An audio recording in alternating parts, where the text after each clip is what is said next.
You're listening to the Old Tube Radio Network. How do you do, ladies and gentlemen? Greetings to you. Wherever you are, for music and the latest news from home and from afar, the station for you is OTR, Old Tube Radio. the station for you is OTR. Hopefully the station for you is OTR, the Old Tube Radio Network, real radios glowing in the dark. We will be talking to those classic vintage tube radios that were produced from 1958 to 1978 for the Citizen Band radio service. Our collectors will be by tonight and keying up on some classic radios, we hope. Also, our shortwave listeners helping us out in the history department with comments and questions. My name is Dennis. Central California is where we're at, 27085 Channel 11. If you'd like to try and tune us in, the skip was in earlier, but band conditions are gone, it appears, but you just never know on a very warm summer evening here in Fresno. Looking for our first radio of the evening. Thanks for tuning in. This is the Old Tube Radio Network. Rico TR. 25. All right, we've got 56. Jump up into the air chair and get yourself comfortable. I want to acknowledge 25. We'll take you next. And was there another station? Over? 45. And 45. So it'll be 56 and then 25, and that's Jerry, and then Paul, SWL 45. Reminder, you don't have to have any numbers to check in a radio or anything like that. If you've never checked in before, feel free to give us a call here in between the radios. I just want to make sure I've got everything up and functioning here that should be ripping and roaring. I ended up taking a little bit longer at the transition into the tube radios because I went outside and I found, one of those things that needs to be done and you're elected to do it because nobody else can do it, so I ended up taking care of that. What a great evening. It's warm, a warm breeze, but it's not too bad. I can see why a lot of people haven't jumped into the radio room yet. Hello to our viewers at Google YouTube and those who are still hanging out with us at oldtuberadio.net on the audio stream, and of course all of our live and direct listeners that we will be talking with here at 27085 in Central California. All right, now that I've said all that, let's head over to our first radio of the evening. Log you in at 8:47. I'm getting a late start here tonight, but I'm sure things will pick up, and we'll have fun until Daddy takes the tea-berry away. Hello, Phil. Well, good evening, Dennis and the net. I'd like to check in my Samson, the T110A transmitter, and the R101A receiver. From Samson, let me see if I've got, there's the T111A. I'll bring that shot up. Those of you who frequent the Facebook pages and are fans of, I'll say, Demco radios might recognize the face on this. We're also going to talk about audio because you've got a lot of signal but not a lot of audio, and there's a little bit of a buzz going in, so maybe we've got something that needs to be peaked, tweaked, flipped, adjusted, or otherwise, or maybe this is the way it is, and that's okay because I can hear you fine. Over to you for another transmission. Well, very good.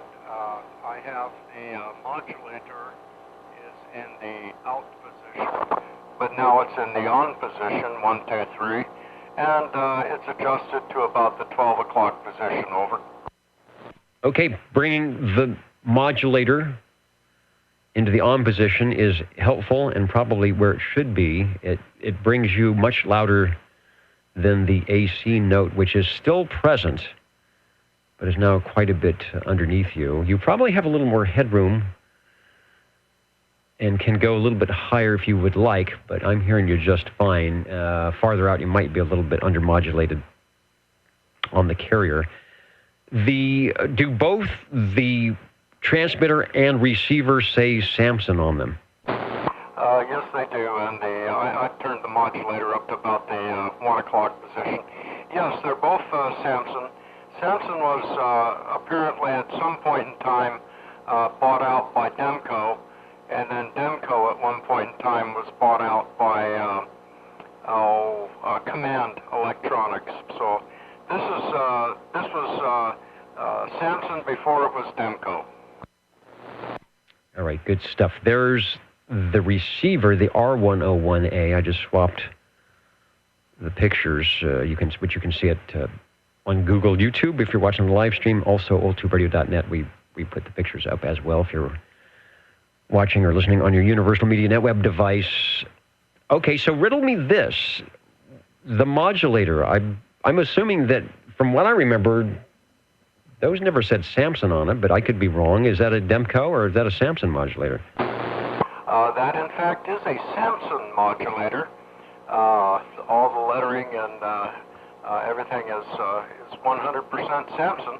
And one of the nice features of this radio is it does have the Magic Eye type tube. As I modulate 2 bars, join at the center. Good deal. You have the full blown Samson radio. R101A is the receiver, the transmitter, also known as the T110A. And I want to say there was a satellite, a super satellite. I'm not exactly sure which Samson or which Demco this Samson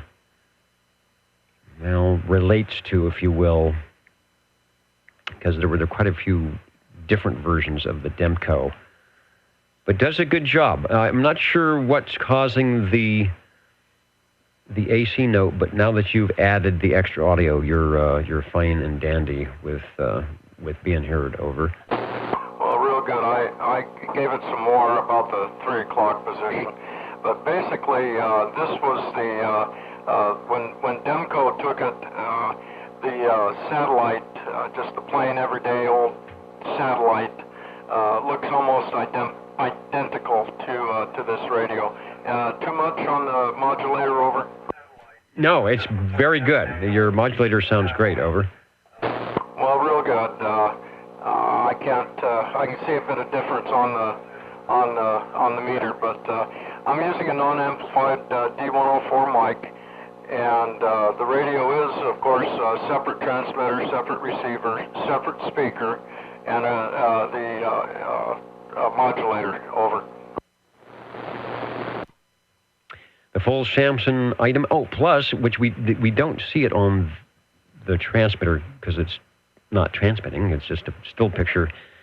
The modulation monitor is a Magic Eye tube. Do you get the glow as you talk into it with the modulator? Yes, I do. It's the tube is sent horizontally, and as I modulate, both ends come to meet in the middle. It's kind of a nice, not blue, but kind of a green neon color. And as I talk, the louder I talk, the closer the two meet. As they should, the way it works. Pretty cool radio. This is definitely an operator's radio. We don't just kind of run into the room and make a call. You have to get things set up. The transmitter and receiver need to be talking to each other. There is plenty of things to do. So if you like to have, if you're good at making adjustments and turning knobs, this could be the radio for you. Plus, you've got the cool. It looks great, and you've got the Magic Eye tube as well. Our first radio getting us started off tonight at 8:47 when we originally keyed up. The Samson set post Demco, I believe, the T110A and the R101A, looking good and sounding good here on the Old Tube Radio Network. Plus, he's got the modulator to go with it, so a complete set.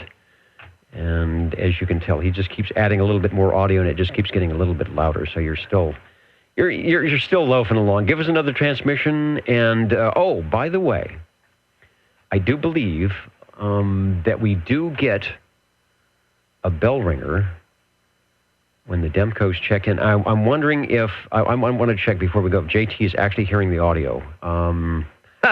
He says he's ringing all 3 bells. So I know the audio must be working somewhere, over. Well, real good. I've cranked the modulator up to the full 6 o'clock position. 1, 2, 3, 1, 2, 3, 1, 2, 3, over. All right, now you sound like you're an 11-meter radio. It's still loud. I don't think it's flat-topping, but I'm hearing room noise and things like that. So you can go back down a little bit, but it still works. Still have plenty of headroom, and I'm still hearing the AC note, but it's way down because your audio is way up. So I would take the modulator back down to probably where, in that middle position somewhere, and you'll be good to go, over. Well, thank you, Dennis. I put it back to 3 o'clock. Anyways, thank you very much, Dennis, and thanks for the patience of those that are standing by to check their radios in. Back to OTR. 37. All right, and we'll add 37 into the mix. Chris, you will be after Paul when he checks in. He's coming up. But first, we'll say hello and goodbye to Phil on the Samson setup. We'll also, let's see if I got the picture, direct your attention. Oh, sorry about that. Those watching the video say, what the heck is that? All right, that is not your favorite ice cream. It is the bell that was the newly rung bell. Maybe it's being rung now. SWL 83. Mr. JT ringing that Demco bell from I think we figured that was from 1928, 29. The Demco Products Company before their big crash. All right, JT, it's been a while. You're a very patient person. Been waiting weeks to ring that bell, and you are on the list, Chris. So don't go away. The old Tube Radio Network, Real Radio's Going in the Dark, and let's head over to SWL 25. Hello, Jerry. Well, hello, Dennis. I tell you what, I've been having a ball in the green room with the Jingle Singers, and the champagne is flowing. And you better look out, because they're in a partying mood tonight. So just to warn you. Anyway, 25, very quickly checking in on a Browning Golden Eagle Mark III SSB 2-piece radio, sidebander, and talking on a non-powered banana mic. And I know there were a couple options on the pen connection, either 4-pin or 2-pin. This is a 2-pin, which I think is an older version. Anyway, everything seems to be working, as my ex-German boss once said. The red on the air light is on, and by golly, I don't know what else to say. Anyway, back to you, Dennis.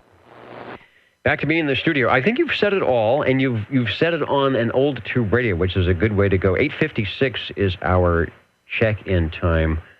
We're talking to Jerry. He's SWL 25 on the Browning Golden Eagle Mark III SSB, a radio that I've had the pleasure of operating for net control a couple of times. Still working good. There's the picture if you've got it tuned in of the Browning Mark III. Everybody knows what a Browning Mark III looks like, right? If you don't, that's the glorious radio. Another 2-piece radio. I couldn't get both the Samson transmitter and receiver in the same shot, but here you get it on the Browning transmitter receiver. There weren't that many transmitter receiver combinations, but we've had 2 back-to-back here between the Samson and the Browning.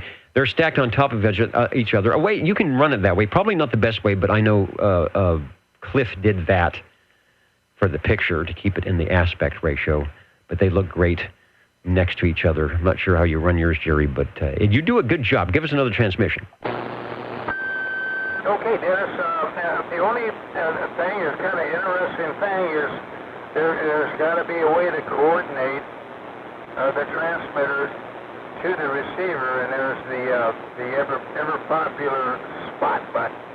So you hit the spot button on the transmitter and dial the receiver in to where you get the full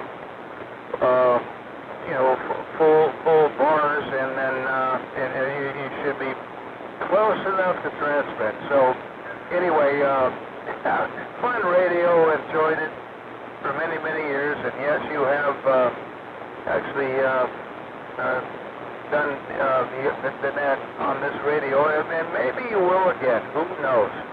If things work out. So anyway, okay, Dennis, I don't want to take a bunch of time up. I want to say hello to Phil. I heard Chris pop in, and I know up there on the hill in the falls up there waiting patiently. So I'm going to give it back to you, and thanks for checking it in. Thanks for bringing it by. We've got Paul and Chris in the lineup here. They're sharing the green room. Radio number 2, the Browning Golden Eagle Mark III Classic from Browning. Their model beginning in 1972. And when did they stop? 76, only because there was 40 channels, right? And so just about everybody had to scramble and figure out what they were going to do.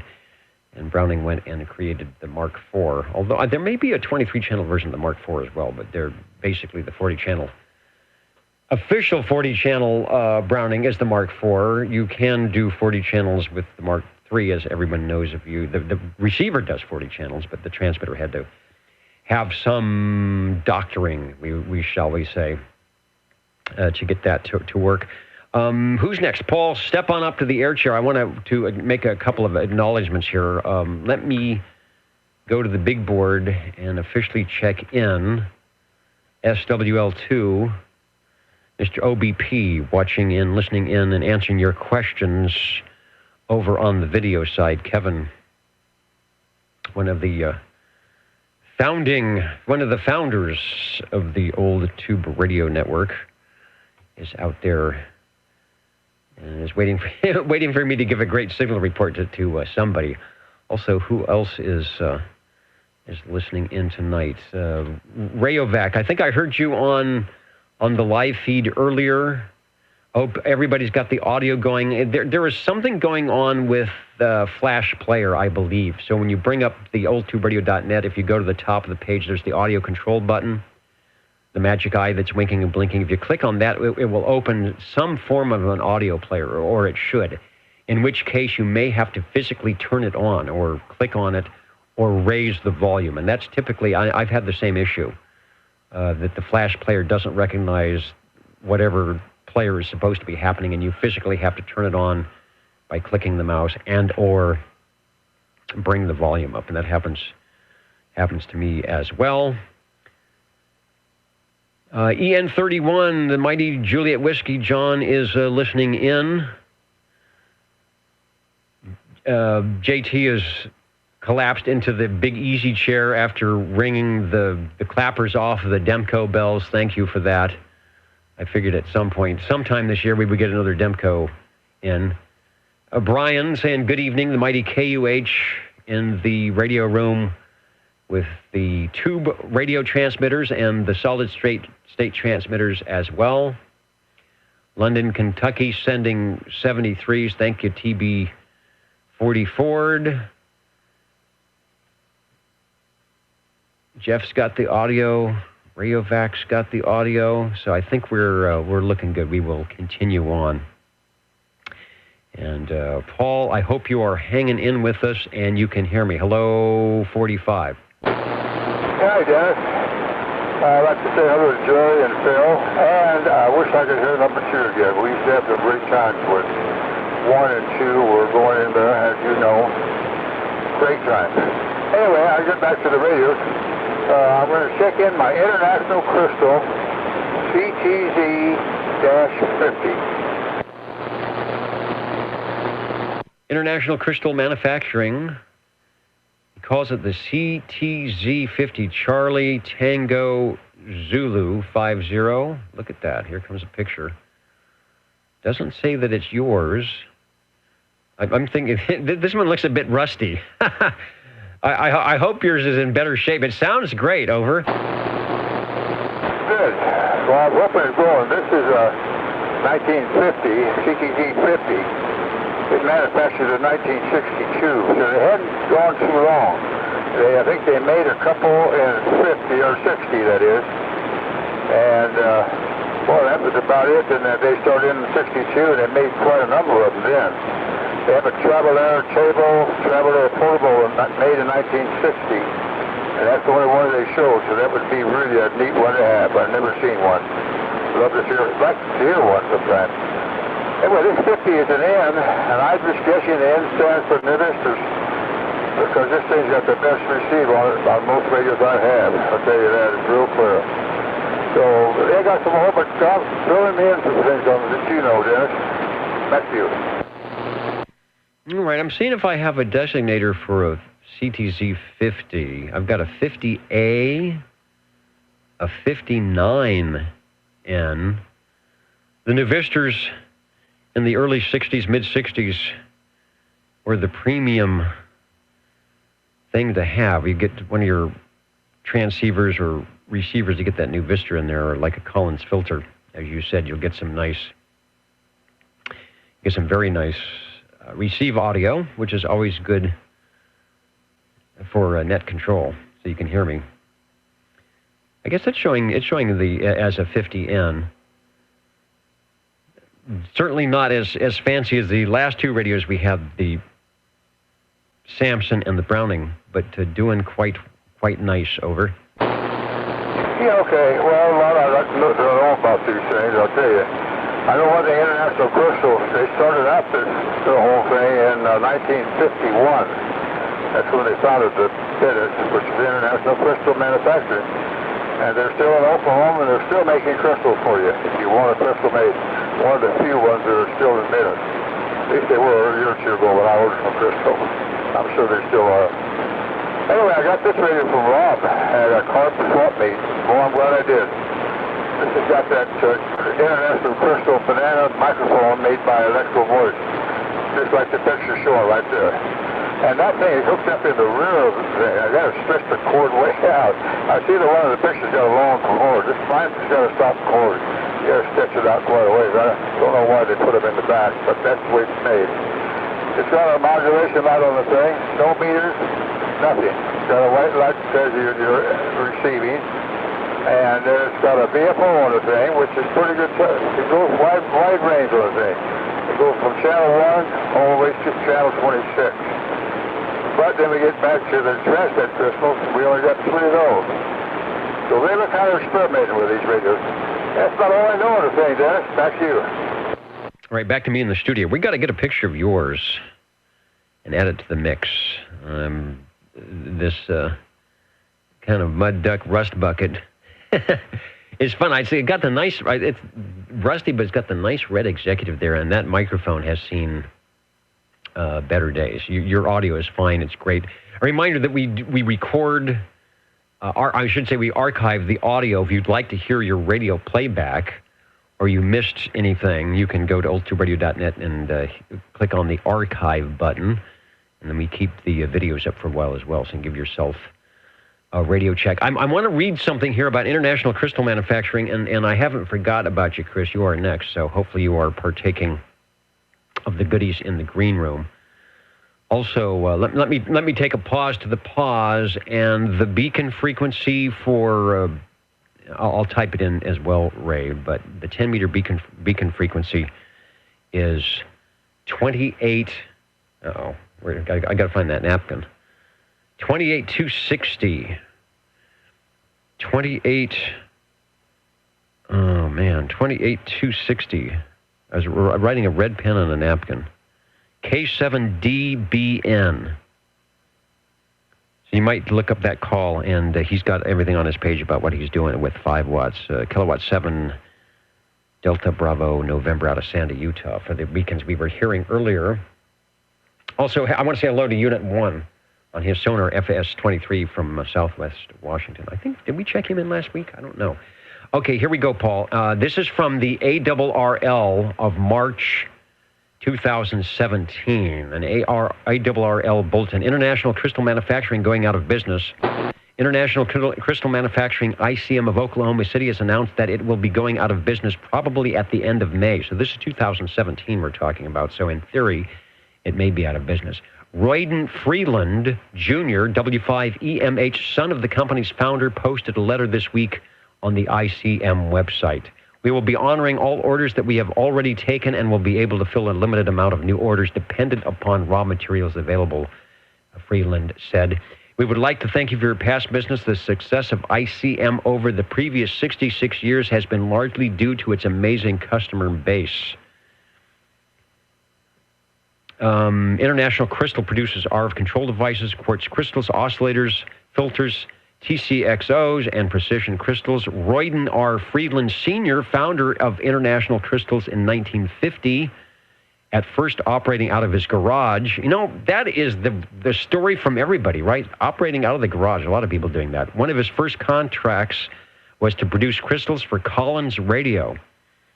You know what? We ought to check your frequency, see how good those crystals are. If Art Collins wanted to buy those, they got to be good. The elder Freeland and his wife died in 1978 in an air crash, and his son took over the company, which expanded into the production of other electronics in the 1980s.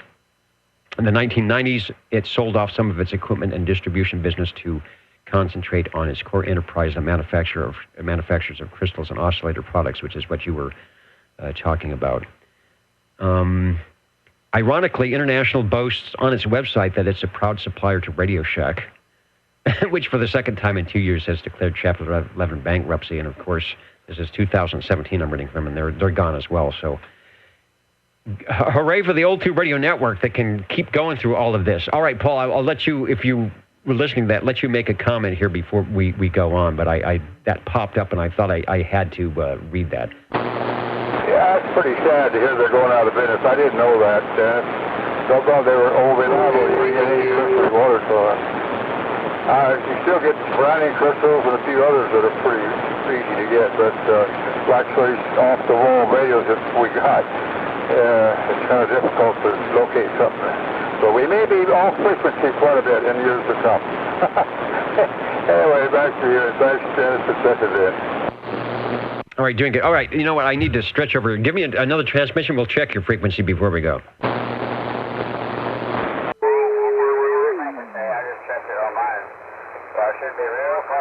Over here for a minute more, but this one has a good crystal in it. Yeah, I hope you got it. Back to you. I got it. You are real close. 84.75, almost 84.8. So you're right in there where you should be. Thanks for radio number 3, the International Crystal Manufacturing CTZ50N with the new Vistor. Who knew that? International Crystal Manufacturing, Royden R. Freeland Sr., making crystals for Art Collins back in the day. The Old Tube Radio Network, Real Radio's glowing in the dark. Chris is stepping up to the air chair. We are here in Central California. We do this every Saturday evening, this being a couple hours on the air to share some time with our friends and all of their old tube radios. We've got a lot of great collectors, and it's kind of fun. Like driving your old classic car around the block once a week to see if it works. We do the same thing with our radios here. Hello, 37, over. I get this thing out of reverse. Just a second. Now we got it forward. SWL37 here, Dennis. We want to check in this general radio telephone, Super MC11A. 24-channel tube rig goes in the dark, and we run this here with a handheld stock microphone. Over. Always great audio from the general radio telephones. The Super Series, starting with MC8, I think, and then the 9, the 11. Also working on their kitchen table, I think. We had an email from somebody saying that they did a lot of stuff out on the kitchen table. Let me grab a picture of the Super MC11A. that great audio. And who was it on the old radio night tonight? They were mentioning, was it JT saying he wants one of these? He would like to have, he likes the rack handles. I don't know if, I'm trying to think who started the rack handles. It might have been General Radio Telephone with the MC series back in 1962, because the trams had them. There may be a couple other radios, but it's a nice utility radio. Looks cool, looks industrial, looks heavy duty, looks like you could drop it off the table and it would still work. Don't try that. Back to you for transmission. It would probably break the cement floor. It would probably break the cement floor. The Super MC11A, unlike the earlier models, I don't think it has, there was a switch for a bullhorn. There was also a switch for the tone call. I believe the MC11A has neither of those. I'm looking at the switches, but I don't, do you have a bullhorn? Yes, it does. Right down here, well, you're over here to the far right, you have the squelch. Then you have A&L. Next to it is a radio and bullhorn, and so on and so forth. And then the other two are like filters, noise limiters and whatnot. All right, yeah, I do see the bullhorn switch. So it doesn't have the Tweety Bird. They stopped that on the MC5s, thanks to the FCC. This is what the valves can do for you. I'm talking to Big Ben, who is listening in from England, and noting that they've been having good propagation from Europe on 11 meters. Nothing from the USA. The guys out of New York probably have the best chance of skipping across the ocean there to you guys out there. But anyway, Big Ben, thanks for tuning in the Old Tube Radio Network, where we are listening to Chris on his Super MC11A. Also, that radio had the ability to be, I'll call it strapped. There was a plug in the back that if you configured it right and had it plugged in, it would put it into sort of business band output. And I don't believe you are doing that. Is that correct? That is correct. There's no additives on this in here, just me. All right, and the audio tends to not be as loud when you do that. You lose a little bit of the headroom, but it's typically good. But if you want the audio, you keep the radio in the stock, 4 watts output, 5 watts input, and you are good to go. The General Radio Telephone Super MC11A with 9 tubes, a couple transistors in there. I think General Radio Telephone's perhaps their last type accepted radio. Loud because of the 12AX7A and the mic preamp. Probably makes the bullhorn sound great, and that modulator output tube, the ECLL800. Doing a good job as always. It's Radio 4. Give us another transmission. And Chris, thanks for bringing it by on the Old Tube Radio Network. You bet, Dennis. You have a good one. I'll be back out. I don't know if I'm going to try to get any more input. I still got that noise a little bit. It's just not too bad right this moment, but it's bad. But I haven't made up my mind yet, but you'll know if I do. All right. Thanks for getting one of them in tonight. It's a nice night to go outside, too. So I wouldn't blame you if you want to do that. The Old Tube Radio Network, the Jingle Singers are... they're throwing stuff at the glass here. All right, I'm going to open up the other studio. I don't even think we missed our top of the hour ID, so here we go on the Old Tube Radio Network. How do you do, ladies and gentlemen? Greetings to you, wherever you are. For music and the latest news from home and from afar, the station for you is OTR, Old Tube Radio.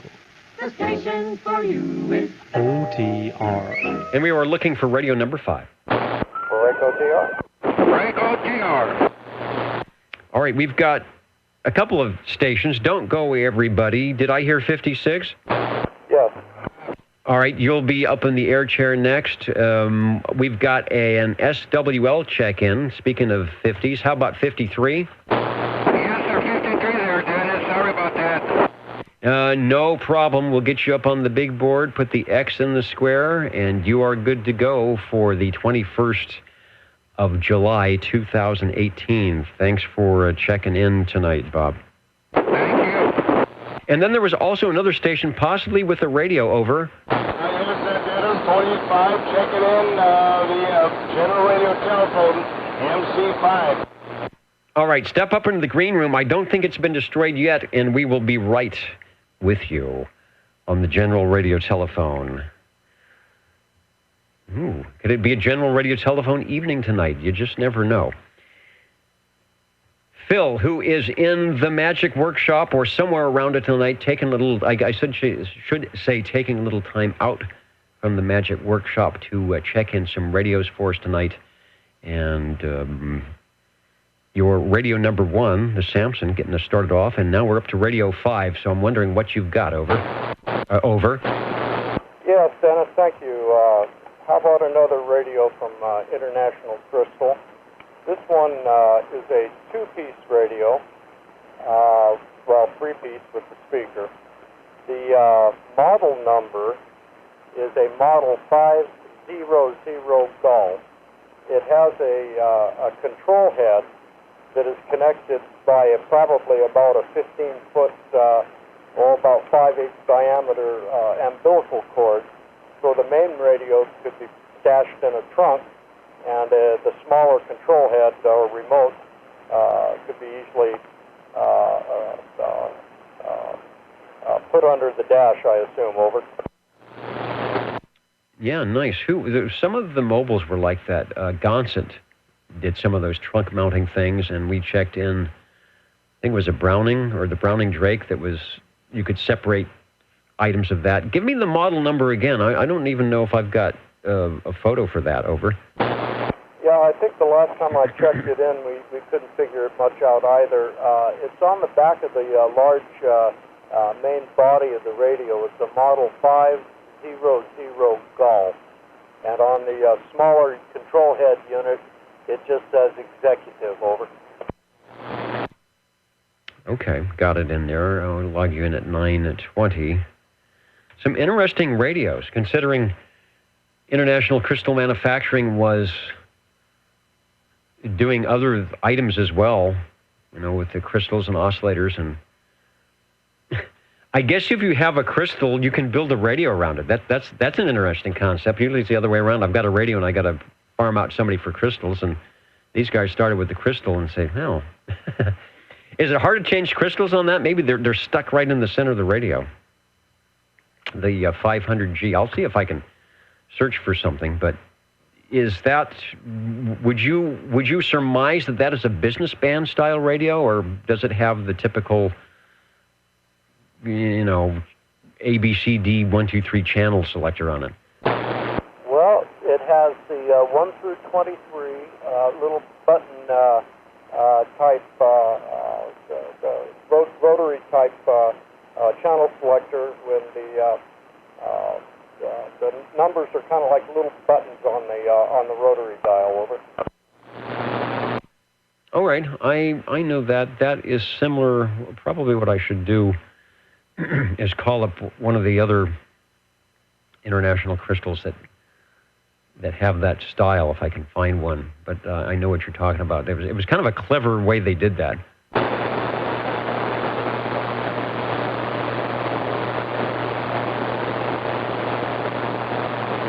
And here's a picture of a 440, and it's an ad actually, and it has the rotating dial with the little, I'll call it the little channel bubbles on there. Yeah, I don't see the picture that you have up because I'm not by my screen, but I think it was a fairly common design for their radios. Over. Yes, indeed. I'll put up so we can get a generic view. Here's a CTZ 600, or I'm sorry, 660. That is somewhat similar. It's got the two knobs. Did you say you have an S meter on yours? No, there is no S meter. The remote is simply a volume on-off volume, a squelch, and the rotary channel selector. There's a pilot light and a transmission indicator when I transmit. Okay, and like I said, it sounds like it was set up more for a mobile configuration. There were quite a few models on the ICMs and the International Crystal, the executive. I'm just looking at the base here, 10s, 100s, 400 series, 50, 59 series. So They were busy on that kitchen table. The audio is good. Did you say it's just stock microphone? Yes, this is a stock handheld microphone. It says International on the face, but it's manufactured by Shure Brothers. The control head is approximately maybe 7 inches by approximately 5 inches by approximately 2 inches. Over. All right, good word's eye description, and I'll have to work on getting a photo of that because it's not similar to anything we're showing in its configuration. SWL71 Stan is mentioning that in the late 60s, a local dealer where he is at, and Stan, at least now, is out in Dallas, Georgia. I don't know if that's where he was in the late 60s, sold the International crystals. They said IC also sold microwave ovens. Is that correct, Stan? The International Crystal did microwave ovens as well? They were definitely busy on that kitchen table. So you could have a QSO, and before you could unkey to hear the response, your bacon would be done. Over. Hey, Dennis, how's it going? Going great here on the Old Tube Radio Network. All right, we'll keep it moving. Thanks, Phil. The International Crystal Manufacturing 500 Golf sounded good and archived. I do believe that SWL 25 Jerry has Radio 6 for us. Over. Yeah, hi, Dennis. 25 checking in on the MC5 General Radio Telephone out of Burbank, California, and I think you were referencing the honor of interest on this radio, and hopefully it's working. It's been kind of a problem child of ours, but I think we got it working. So anyway, back to you, Dennis. You've got it working. The audio still has that, I'll call it the anomaly, but there's plenty of it, and I can hear it just fine. And in honor of SWL 45, who's out there with some radios tonight, we will show one from his collection on the video screen because he's got some nice he's got a lot of general radio telephones. The MC5, back to you. Hey, Dennis, that's about it. I think it's what big channel transmit to get the vehicle, and it has the secret switch on. Yeah, let's talk about that because there was some interest in picking up a radio that had the tone, tone signal, and this is the last general radio telephone that was produced with the tone signal. Their most advertised general radio telephone through 1963 sold for about $200. And the FCC decreed that they needed to, if they wanted type acceptance for their next radio, which was the MC6, that they needed to put the NICs on the tone signal, which they did, and hence the bullhorn was born. So all the master control radios after the 5 have the bullhorn. But you've got the tone signal, and I bet you know how to use it. Yeah, okay, Dennis, I'm going to give it to go ahead and do it on a spring-loaded switch just below the S meter.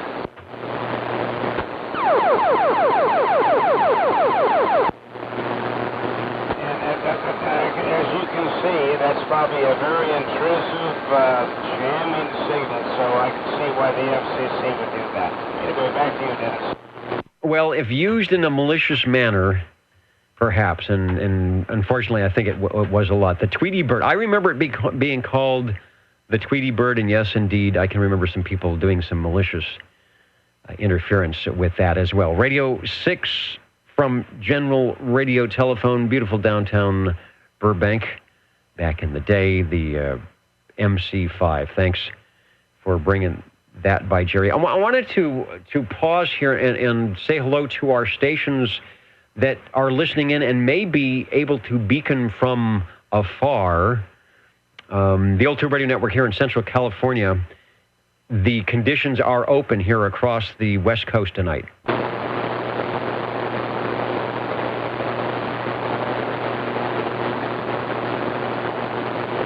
Reminder that we are doing the live audio stream if you'd like to listen in, or if say you're far enough away where the signal's fading out, you can grab us at oldtuberadio.net.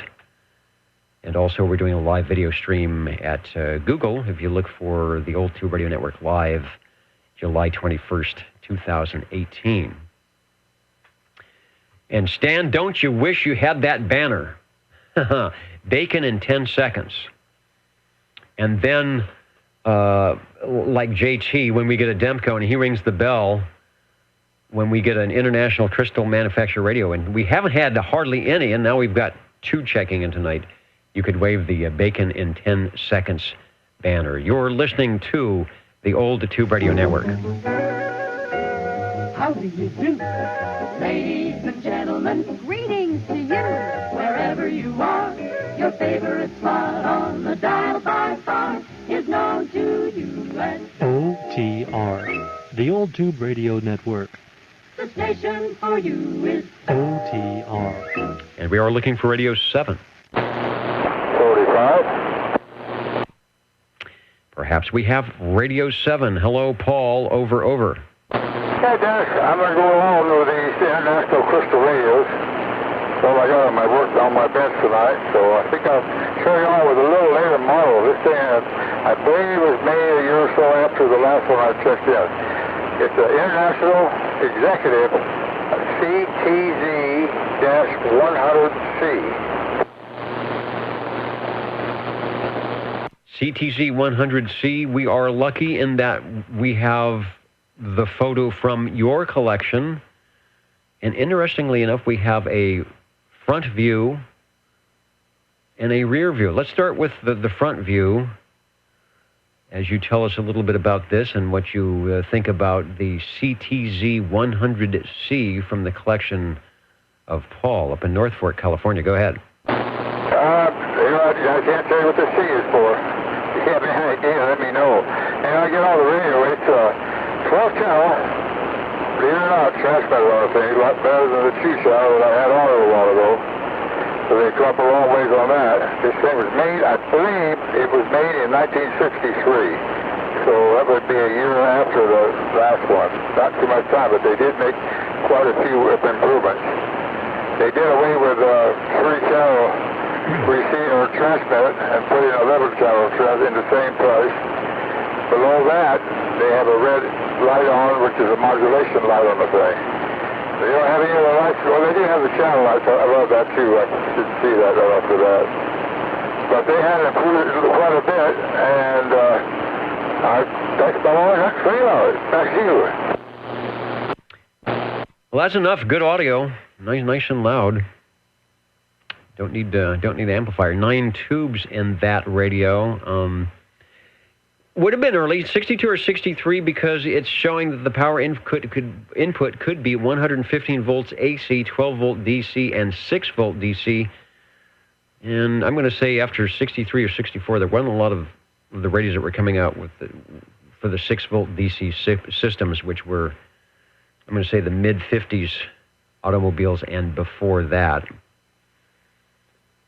Now, just because we mention it, when you key up your microphone, when you take a long transmission, as we call it in the AM world, an old buzzer transmission, do you smell bacon? That's a company. Don't follow the dozer bar. You come back on that. I have to finish the last part of the day. All right. Well, it was a stupid question that requires a stupid answer. I was just saying, since International Crystal, IC also made microwaves, and their logo was bacon in 10 seconds. When you take a very long transmission, do you smell bacon? Have any idea? All right, we'll go on to the next question. There's also a mic wiring diagram. If anybody wants the mic wiring diagram, you can go to oldtuberadio.com. And it looks like it's a 4-wire microphone to a 4-wire plug, perhaps, with ground, hot, and push to talk, ground and hot. Executive CTZ 100C, and like you, Paul, I'm not sure exactly what the C stands for 100. I hope that somewhere, maybe, what was the name? Royden R. Freeland Jr. will listen to this program, this net, and be amazed or be amused that the radios are still going well, and also know that we're sad and sorry that the company is no longer in business. Over. Yeah, exactly. Well, this radio is going to drop the, as they tell you about it. This has the sure microphone on the thing used to have. But I'll tell you what, the helmet's gone on the thing. It's completely, I get about 30% modulation, so no sense in trying to get down the hill with that. So I put it on my Turner JM plus 2U on the thing, and got it cranked down quite a ways. Hope it's not like that. That's quite an improvement. And they put the mic cord on the side of this radio. And it took them a year to figure that out. So, it's a neat radio. I got one more to go if I get it fired up. Back to you, Dad. All right, well, Royden, I think that's his first name. Royden Freeman would be proud, and I can see why Art Collins, one of those crystals. I just did a zero beat on your last transmission quickly, and it's dead on. I mean, it is right on. You're at 27085. If somebody wanted to be picky, you're probably within 10 or 20 cycles of being right there for a crystal that was placed in the radio in 1963. But of course, it's international crystal manufacturing, and I'm really, really now beginning to believe what I said earlier was they started with a crystal and then decided to build the radio around it. Radio 7, we're talking with Paul, who's got a great collection of many, many things, and always amazed when he comes up with something like this, the International Crystal Manufacturing, and he's got more than one in work in the room, the CTZ 100C. Thanks, Paul. You're welcome. Thanks, Chris. Check it in yours. We got 3 so far. Maybe we can get on the deal before tonight. I got one more to go if it'll fire up. You're not going to like the modulation on it. It's way off frequency. So I hope you can hear me. Back to you, Dad. Yeah, we'll give it a try. That's why we are here. We don't try to make our stations at check-in guarantee that, one, they'll be on frequency, or their radios will sound pristine, or that they won't blow up during the transmission. That's sort of why we're here, is for you to test things out.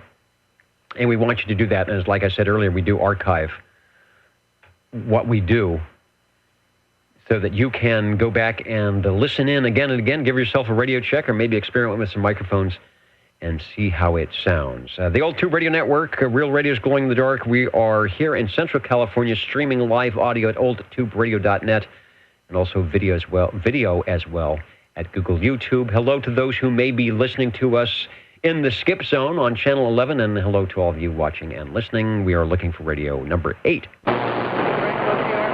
And the break OTR, let me bring out the SWL, the giant SWL sheet, and go ahead. All right, SWL 24, staying up late tonight. Maybe you have a holiday or on vacation or something. Anyway, glad you are waving a hand here on the Old Tube Radio Network.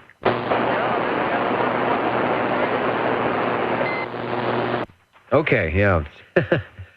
Doing it that way, that works. All right, thanks for checking in.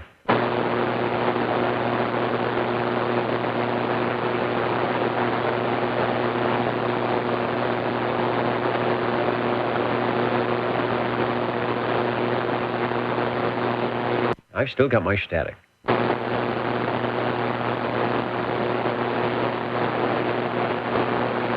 And I agree, OBP, off-the-wall model numbers, it meant something in their method of madness. If we could only talk to Royden Freeland. I'll have to check.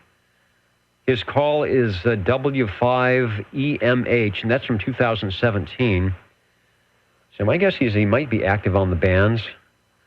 Have to look for Royden and maybe get an interview. Wouldn't that be cool? Get an interview with him and tell us about what's going on. And now that he's retired, as it were. Speaking of retirement, the jingle singers are putting in for early retirement, but I'm going to say they can't leave just yet.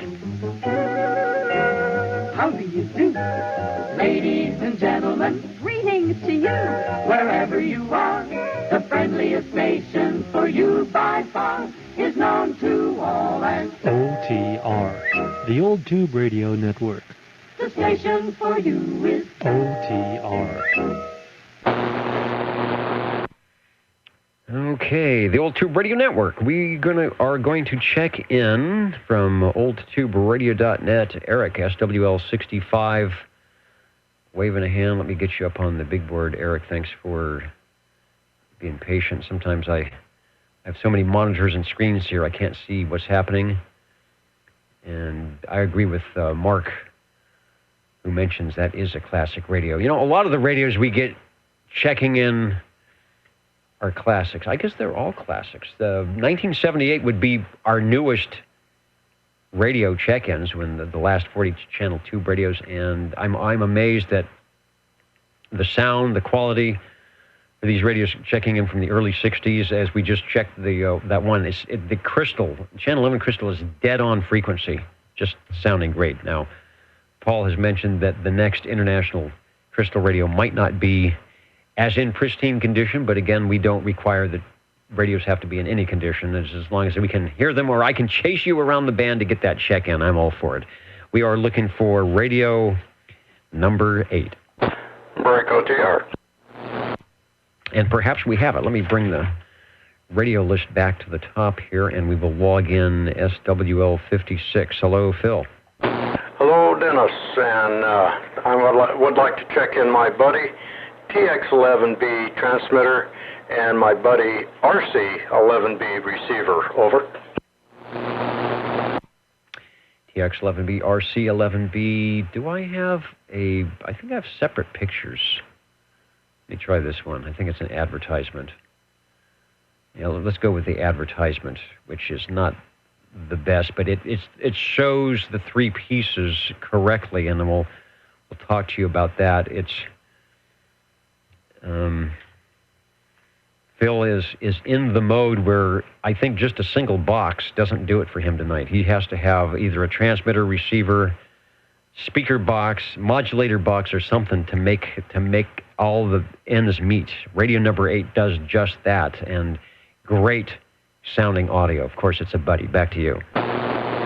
Well, thank you, Dennis. I have been told, and believe it, that the buddy receivers were not just as good as they could be or should be, and so I guess in an effort to make that better, Buddy offered an add-on accessory in the form of two external Nuvistor tubes that mount on the back of the radio external to the cabinet, or on the cabinet externally. Over. Yeah, the Nuvistors were good things. And OBP, who ran a Buddy Base and is online with us tonight over on the video side, is shaking his head, agreeing with you that there was a little bit lacking on the receive side. The transmit side was to die for. That was a very highly sought-after radio to modify with a 6L6 tube and get that really screaming audio. You are having yours quite mellow, but it ain't quiet. It's a nice loud radio. But what I like, and I'm listening on the headphoniums, is the fidelity. Nice and crisp. The highs are there, the lows are there. It's just a good all-around radio. And I don't know if Kevin has anything to add about the Nuvistors, or if he had that modification with his. And you do have all three pieces, correct? Yes, I do. And the external, large external speaker with the humongous on-the-air light. Oh, and he mentions, and this I didn't know, thank you, Kevin, that has a 6146 final, which I'm going to guess has to be throttled down. That's a business band tube. That's actually an amateur radio tube. capable of a lot more than 5 watts on the output. So in theory, they had the things back down. You go in there and modify it and perhaps change it with the 6L6 like they did, or do something beefing up the audio. So you're in good company with that 6146. Well, very good. This one, I've just been real happy with it. I have another buddy that I think has a little bit of on-the-air humming to it. I don't think it's this one. Maybe it is. I don't know. Over. No, I don't think so. I should do a 0 beat, because sometimes the buddies can do funky things with keying down the oscillators, moving a little bit. And I'm just wondering if the 6146, there was a Marina Communications buddy, the Autronics buddy, if one of those, if 6146 was a standard, if that was some add-on. Before you go, let me saunter over to the receiver here so I can check your transmitter. Give it about 5 seconds after I unkey, because I'm going to go into the sideband mode, and I want our SWLs to be able to hear when you key up if there's a shift in frequency. So give me about 5 seconds, and then take a transmission. OTR.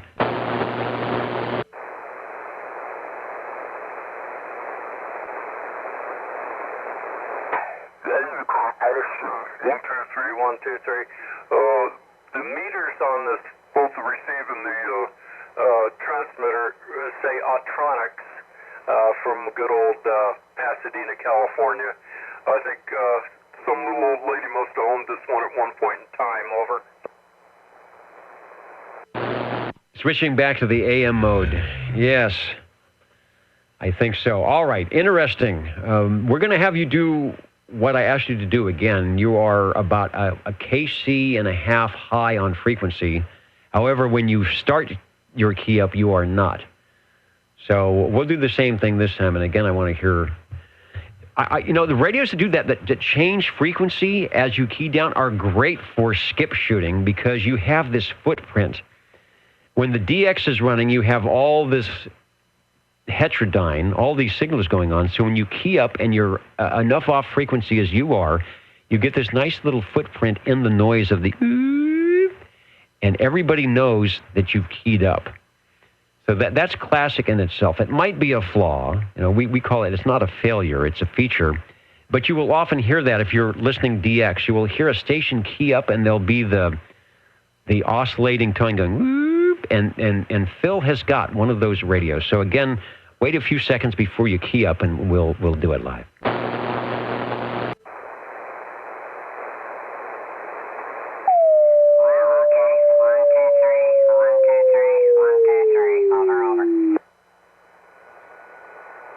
All right, you didn't quite stay keyed up long enough. You almost snuck into the frequency, but we heard it.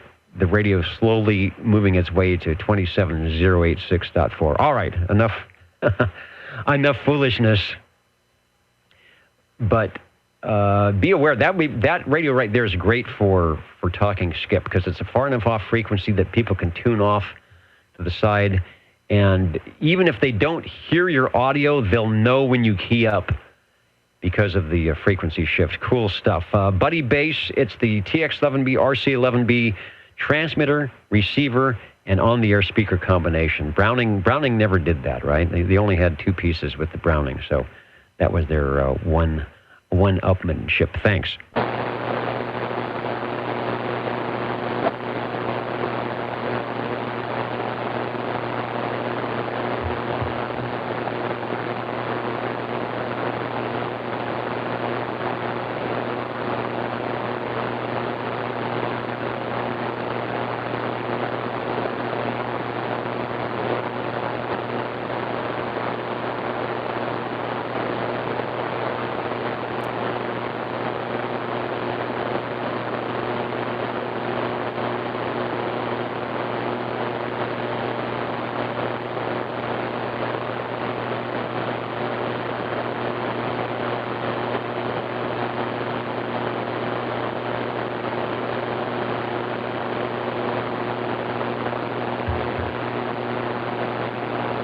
got the other computer in here, and I'm having to reach over things to type my comments to the video crew. So if you read something that doesn't make a lot of sense, it's because I am in the wrong position on the QWERTY keyboard.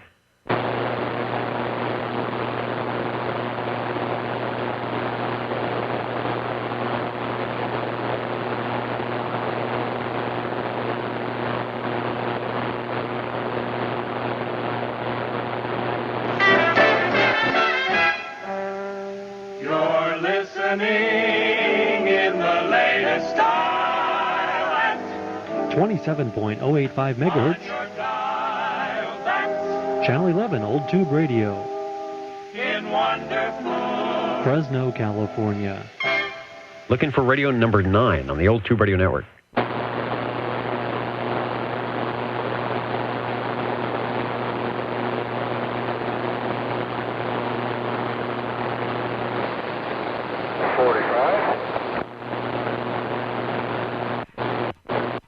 Trying to find the transmit switch here. Hello, 45.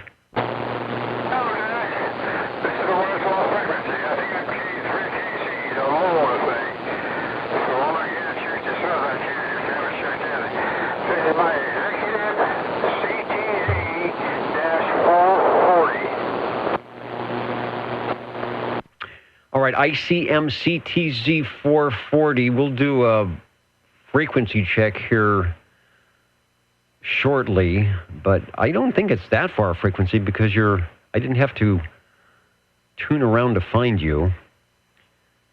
Let's see if I've got the 440 shot. I thought I had one earlier, and that's what I used to dial in something else. Here we go. New for 1965. This is the one that has the Popular Science ad. It's not the greatest resolution, but we'll go ahead and pop that in there to give everyone an idea of what we are listening to. And I think you're being too hard on that radio. It doesn't sound all that bad. Over. Okay, well, I'm glad if the receipt was in at all. I'm having quite a time hearing anything on this thing. I mean, switch over my base radio. I'm in between if it stops all the way. But anyway, it's a real pretty radio. I believe it was made by a woman. It had to be with that front on the thing. It's got all lit numbers on the front for the channel selectors, which is real neat. You change it from high to low, which changes the numbers, and all up to your 24 channel. So they had everything figured out that way. It has no meters. It does have a transmission and a modulation light on the thing. The front is silver, real pretty silver, polished aluminum inside. It's hard to see on your picture there, but it's pretty pretty radio. Anyway, I hope you heard that. Back to you. It's great. This is a really good sounding radio. It's got nice, strong audio. If I would fault it at any point, comparing it with the other ones, is maybe your signal is down by an S unit and it puts you more in the noise. But the amount of audio coming through and the quality of the audio with the signal you have is doing fine. And I'll do a frequency check on the next go around. What I'd like to do for those who don't have the video portion is to read the ad that we're showing, new for 65 from Popular Science. A Model 440, or the Model 440, has a distinctive new panel and engineering design. Features included are new hybrid circuits which combine silicon transistors and tubes. The Model 440 also has a new Zener speech limiter, crystal-controlled 23-channel operation, illuminated channel selector dial, which was Paul was talking about, dual conversion receiver, and transistor power supply, ideal for mobile or base installation. There you go. Sounding good. Maybe that's what I'm hearing. I can hear a little bit of that limiter. And the audio is loud, but I don't think it'll let you flat top or anything like that. Take another transmission. We'll find out where that crystal's at. And breaker acknowledged. Go ahead, Paul.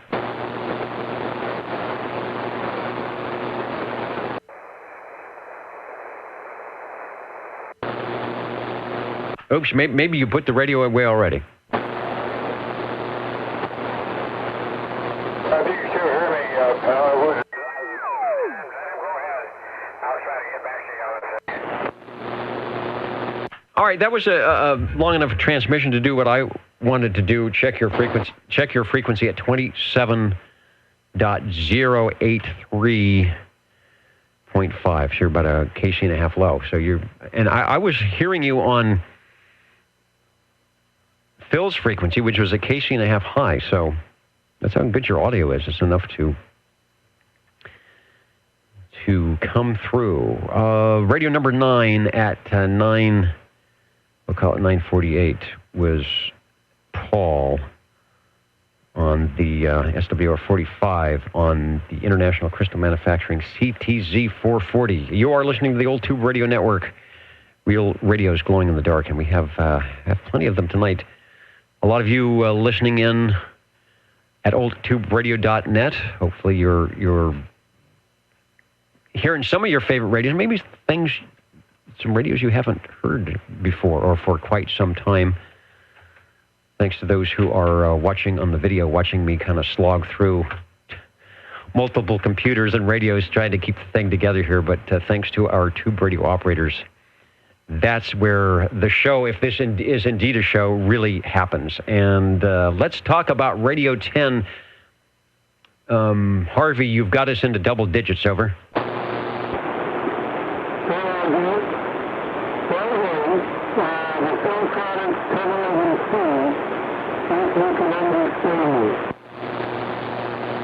You are sort of 50-50 on the intelligibility part. I know you are on the Siltronics 1011C. In previous episodes, I had to go to sideband to actually hear you, which we might do just for a test here, but there have been some improvements made, over.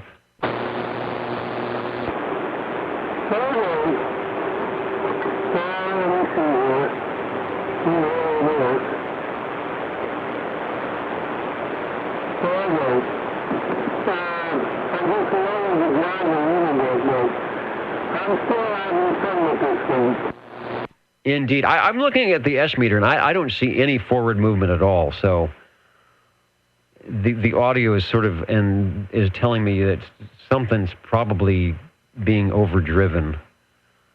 Because typically in a Siltronics, you're going to see that forward movement when you have the amount of audio that you have. So there may be a tweak that's necessary on one of those drive carrier controls, whatever it is. This radio is another. We've talked about an operator's radio. This is indeed one. And as let me show a picture for those that might not be familiar with the classic Siltronics radio. Another one that you don't just jump into the driver's seat and careen off down the street. You've got to dial some knobs here, over.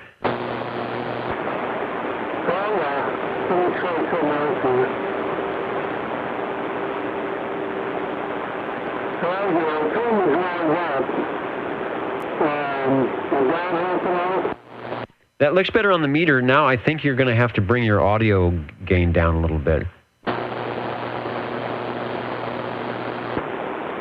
Okay, turn the audio down. How's that? Oh, man, put the ribbon on it. Give me another transmission. Okay, basically, based on what you said, it looks like I have to do this a little more drive, a little less miking, so I have a little less swing. If I lower the carrier, the drive, and increase the swing, I'm basically doing sideband. Right, there is forward movement on the needle now, which when you first started there wasn't. The audio is probably still a little bit overdriven. Kevin, who also had one of these radios, and I remember back in the old Friday night sideband net, if he was lucky enough to actually keep it on for a couple of months, we wouldn't have to chase him around on frequency. He says, I don't know if you've got an external watt meter on there. Are you somewhere close to maybe 4 to 6 watts on the unmodulated output? No, I'm at 20. Swinging about 45.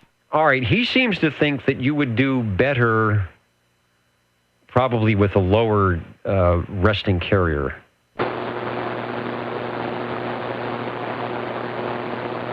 Okay.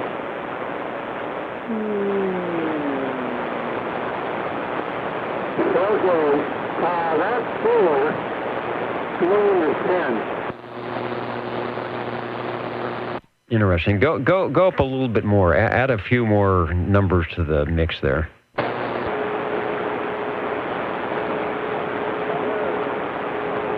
Okay. That's about 8. Going to about 20. All right, and I'm adjusting for my noise level, which is high, the fact that we're not close together. So on my receiver, even though in theory this may not be the best way to run the radio, or there is a sweet spot that we haven't hit yet, I think that's sounding the best on my receiver, even though it still may be too much. So don't touch anything, and let's try a transmission again. Okay.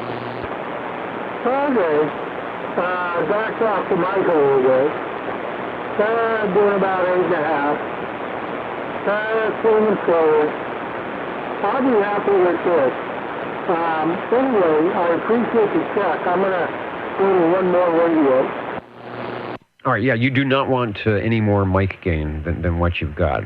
Maybe a little bit much, but it doesn't sound bad. Of course, we're archived, so where are we at? 10 o'clock, so you'll be in about the 90-minute, 80-minute point on the archive if you'd like to hear what it is. But that is a big improvement from when you originally keyed up tonight and your prior key ups of weeks prior. And take another transmission. I want to hear the sideband audio on that, which should sound excellent. Go ahead. Okay. I did notice one thing. I'll leave it the way you said, but then I want to make an adjustment. I bumped the knob, and I think that might have something to do with the audio being kind of overdone. I'll be back after your comment. All right, I was listening to sideband, but again, that's just a very nice sideband radio. I do hear you intelligibility better on sideband, but I think, and OBP is agreeing, that's probably the best right now that we've heard you on AM, and it may be the best you're going to get unless you really go through again and figure out tune and load and where that radio is happy and not. But it is there. I think it's soup. Okay. I turned the mic gain down on the mic. It was up almost all the way. And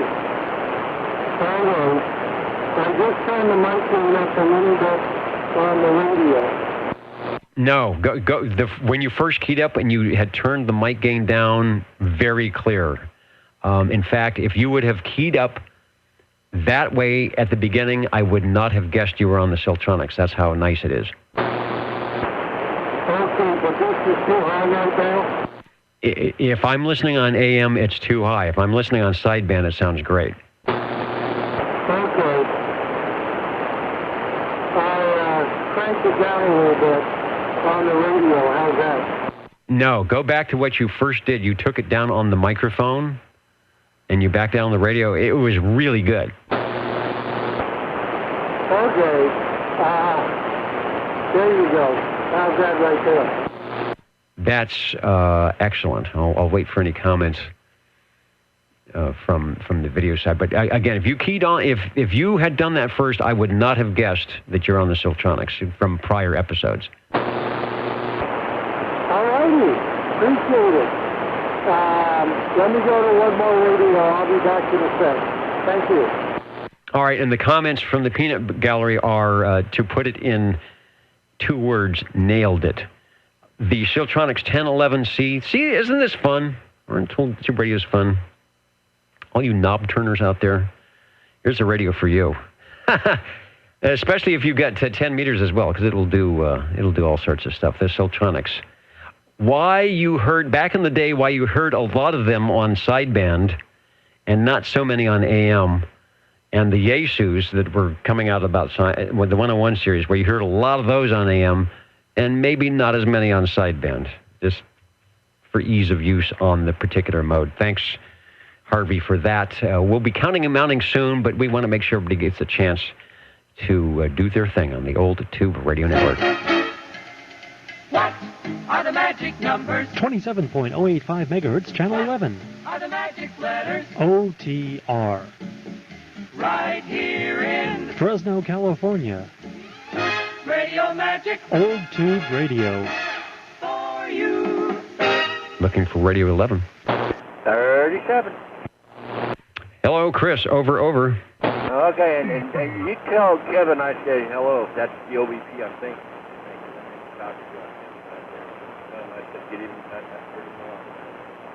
Anyway, nice to know he's still kicking. Anyway, it's SWL37. We are going to check in my Helicrafters model CB3A 8-channel transceiver, and we are running this in here with the original handheld carbon microphone. Over. Sounding good. Yay, Helicrafters. One of my fave brands. My first foray into 11 meters with the Helicrafters CB11A walkie-talkies. I can only dream about having something as nice as a CB3A. The carbon microphone, or whatever it is, requires you to be very close, as you know, and doing a good job for Radio 11. Back to you. Anyway, I haven't checked it in a while. I figured I'd at least get it in there.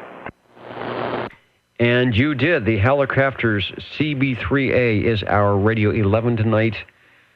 And those interested, 7 tubes. Not bad for 7 tubes.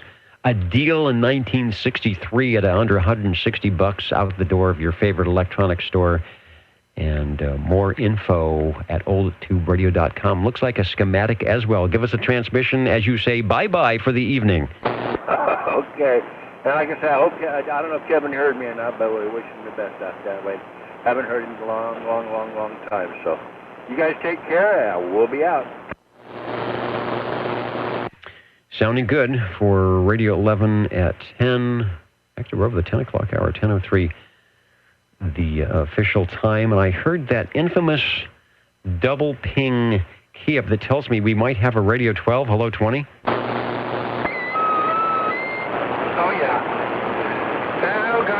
Browning Golden Beagle, R68T68 by Browning Laboratories. Also, wanted to mention, you talked a lot about those Crystal executives. The ones with the 3-channel transmit up to 12-channel transmit took the larger plug-in crystals. For channel 11, it was 27085 plug-in. Then you had tunable receive and a 3-position receive switch. Position 1 was tuned, then 2 and 3 were separate crystals. And what I thought was very, very odd by International Crystal was that even though they made crystals, they decided for the receive frequency, not something common like,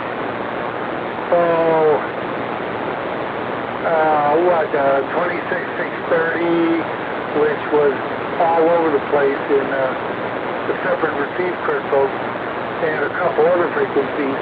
They used 17.085 for the receive crystal. So if you have a receive crystal in your International Crystal, you're lucky. I've got a few of those radios. A friend back east shipped me about 8 of them.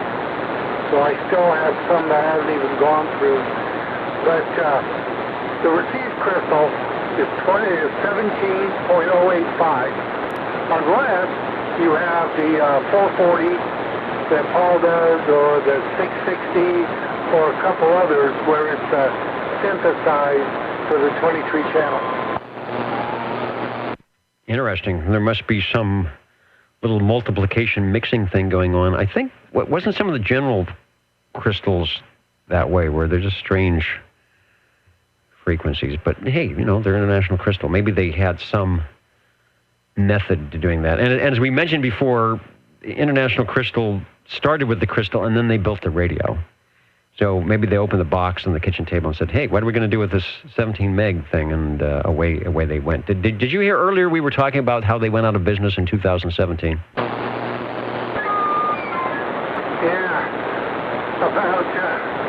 Right about the time I was going to order some crystals. Anyway, that's terrible. They went out of business, so it's very, very hard to get crystals. I mean, you can find them, but you got to be like looking for them all the time or you'll miss them. I've got a search set up for 17.085, so, you know, even,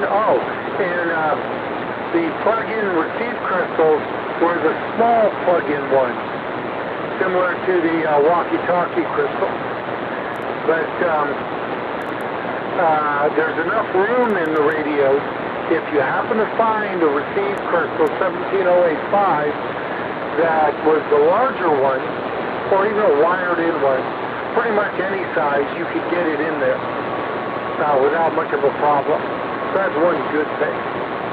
Anyway, I'll let you go. It's time for counting and amounting. Catch you next week.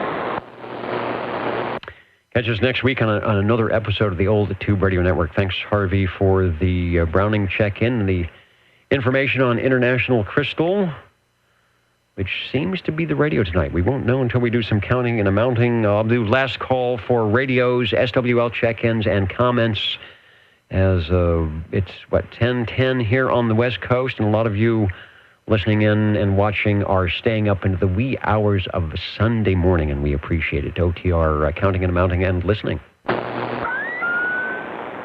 about another Browning? Let's do 2 in a row. 2 in a row in the Brownings. We can do that, and you are Lucky Radio 13, over. Okay, well, for your listening pleasure, this is a Browning R27 S23. That seems to, I think something's going on with the receive. Right now I'm receiving on channel 12, according to the receiver, and that does not stay consistent. I'm kind of having to tune around unless there seem to be a lot of folks that simply be off frequencies tonight. I have a hard time believing that. Well, like an S-meter reading, that's relative. Sometimes the tuning dials are a bit relative. I don't know. I'm not familiar enough with that radio to know if you have some calibration thing that you can do, but you know where the Old Tube Radio Network is, and you're hearing it, so I think you're tuned in, regardless of what it might be telling you. Okay, that was interesting. I was on 12, and something else came out. I don't know if Skip's coming in, but, maybe you're bilingual, because I heard another language coming in. Anyways, let's talk about the fun things about this radio. I am using the original style banana mic, which has to say is one of my favorites. I'm kind of tired right now, so I'm not really screaming into it. I hope the audio is okay. This particular radio does have a modulation lamp or an LED bulb on there. That's definitely kind of working. And hello, whatever the meter, the modulation meter, it's staying pretty high up north. You have plenty of audio. There's no problem with that. So I think you've got it. You've got it happening in the Browning mode. Okay, good. Well, I think the only other thing I could really say about this radio is it does have this really cool on-the-air lamp, which was definitely it was a selling point for me. I don't know. Harvey checked in a radio just now. I can't remember which model that was, but maybe you want to address if it had an on-the-air lamp on that transmitter. I remember seeing some back when I was really shopping around for Browning radios. I know that there were several models that had on-the-air lamps, but they were kind of on the smaller side. I definitely like this one because it's big and enclosed, and again, I think that's the Boss that make me gravitate towards cool things that light up. Well, let's talk about the on-the-air light, because I think that was a feature of the R27S23, the first Browning Eagle. No, not a golden eagle, but an eagle. As somewhere on one of the devices there, you will see a silhouette, I guess, a little eagle head, or who. I don't know who their artist was. Either he or she decided this was the eagle, and they stamped it on there. Also, let me take an aside here. Harvey, if you're listening, SWL71 Stan mentions that Ken's Electronics may still have several of the receive crystals for the International, but not Channel 11, as that was probably, as we all know, that's why we're here on Channel 11, a very popular crystal at the time. The Browning Eagle Series 2 base station consists of the R27 Series 2 receiver, the S23 Series 2 transmitter. Some of the differences from the Series 2 are larger meters, neon modulation indicator, and the lighted on-the-air indicator. So if you have a lighted on-the-air indicator, which you mentioned that you do, you have the Series 2. Something about that. Maybe they got fan mail saying, how do I know when I'm on the air? I mean, if you didn't know you were on the air from this keying down the radio and having the ping, or maybe somebody else had an on-the-air meter and they realized that they had paid $359 for this Browning Eagle and it didn't have an on-the-air light, so they fixed that. Over. Yeah, this is definitely the Series 2 that I'm chatting on right now. It was actually stamped. I can't remember where it was, but it's stamped with like a black ink stamp on maybe on the back of the radio. Anyways, I think you have another radio possibly coming from a rather hot shed out in the backyard, so I think that's my cue to get the heck out of here.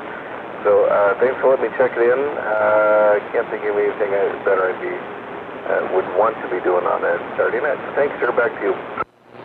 All right. Actually, what I have is a radio confirming the message about Ken's Electronics. All right, good deal. Thanks for giving us Radio 13, the Browning Eagle R27S23. Going to be doing some counting and amounting here on the Old Tube Radio Network, and we'll see just what we did tonight. Let's do some spelling. OTR.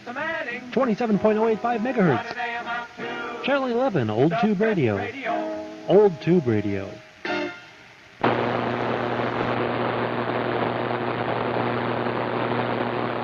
Any other stations wanting to check in, SWL-wise or Tube Radio-wise?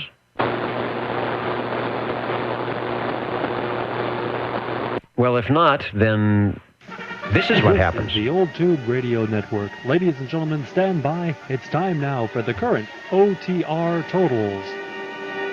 The current and final totals, let's see, wherever I wrote my tallies, I don't know where they went. So on page 1, we had 2, 4, 6, 8, 9 check-ins. On page 2, these are the SWLs, by the way, 2, 4, 6, 8, 10, 12 check-ins. On page 3, 2, 4, 6, 8, 10, 12. And on page 4, 2, 4, 6, 8, 10, 12, 14, 16, 18, 20. My, that's almost like the entire page.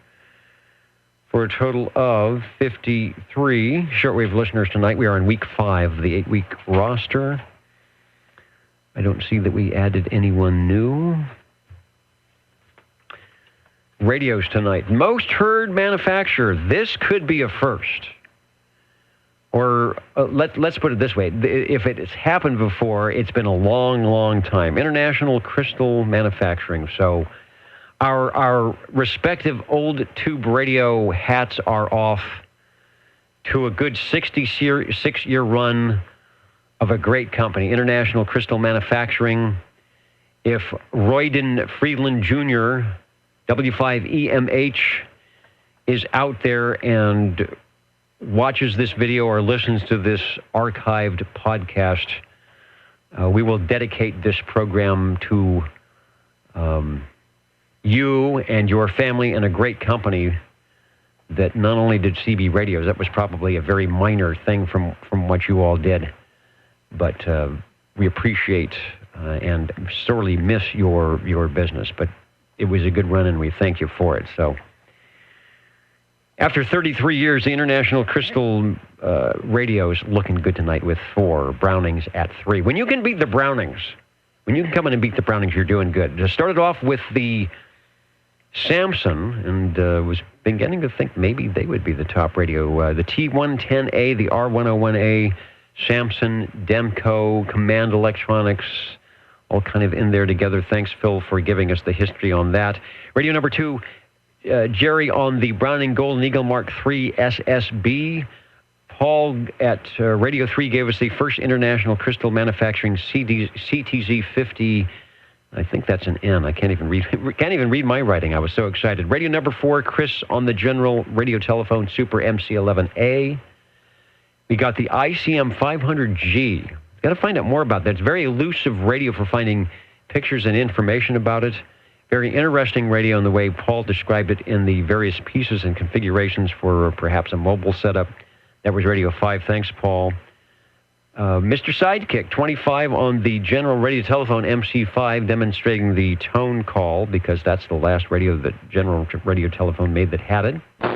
Radio 7, Paul on the International Crystal Manufacturing CTZ 100 Charlie. We followed that with Phil's Buddy Bakes, the TX11B, RC11B, just super nice audio, great all-around radio. Radio 9, Paul on the International Crystal Manufacturing CTZ 440. That put us to 4 international IC radios. We didn't have a microwave check-in. Maybe we should have 5 in honor of bacon. So maybe that's what I should do. In honor of the International Crystal Manufacturing radios, I should have a picture of a IC microwave or some bacon or something. Because it doesn't happen all that often that we can have a radio like that beat the Brownings. The 10th radio of the evening was the Siltronics 1011C, and I'm going to call victory on that one. From when it first keyed up tonight to when it had the final key down tonight, there was a big difference in the audio quality. And for those who have been following the episode with that radio, Harvey, you nailed it. It's really good. So take some Post-its and work on the control settings there. Although that's not to say you can't get it better, but you've got it sounding like an AM radio now. You've got it sounding not like a Siltronics, or a Siltronics that works well on AM. And we're glad that happened here on the Watch Tonight at Old Tube Radio. That's why we're here. That's why we do this, so you can tweak and peek and tune. That's one of the reasons it was started, to get people on the radio and to have them ask questions. We had some very knowledgeable people. We had Jim. We had Kevin.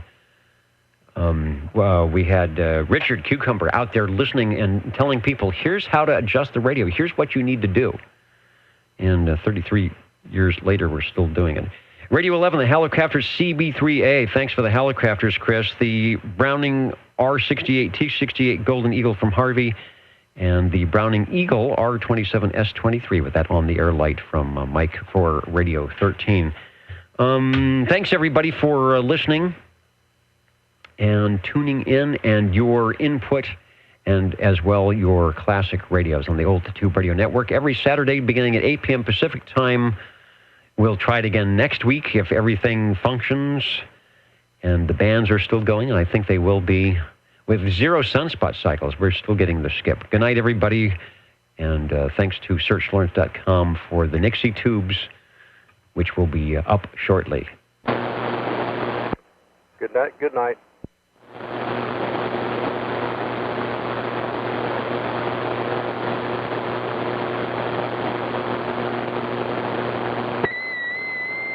Try some cold Ovaltine. And we'll catch you next time on the video. 73, everybody.